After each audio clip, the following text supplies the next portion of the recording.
संवसारभर कोरोना महामारीन भिरांकूळ वातावरण निर्माण करून दवरला। लोकांक अशा वेळार आपल्या घरापासून पयस आशिल्ल्यांक परत आपल्या गांवघरा पावोवपाची व्हड जबाबदारी सरकारान घेतिल्ली आसा। कितलेशेच गोंयकार कामा धंद्या निमतान वा खंय भोंवपाक गेल्ले कडेन तशेंच जाणटी मनशां गोंया भायर अडकल्यांत। तांकां परत गोंयांत हाडपाचें काम सरकारान आपल्या खांद्यार घेतिल्लें आसा। गोंयांतूय सरकार गोंया भायर अडकल्ल्या गोंयकारांक हाडपाची जबाबदारी बेस बऱ्या रितीन पाळटा। ह्या कामाची जबाबदारी सरकारान जबाबदार अशा अधिकाऱ्यां कडेन सोपयल्या। हातूंत दर एका अधिकाऱ्यांचो म्हत्वाचो असो वांटो आसा। तातूंतलेंच जबाबदार अशें व्यक्तिमत्व म्हळ्यार मामलेदार प्रवीण गावस। मुंबईत अडकल्ल्या जोडप्याक गोंयांत सहकार्य करून तांणी परत हाडपाक मदत केली।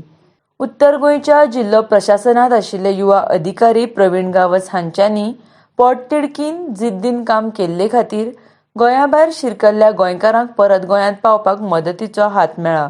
तशेंच उत्तर गोंयची जिल्लोधिकारी आर मेनका आनी दक्षिण गोंयचे जिल्लोधिकारी अजित रॉय हांच्या फुडारपणा खाला हें काम सुरळीतपणान चल्लां। RDX गोवा ब्युरो रिपोर्ट।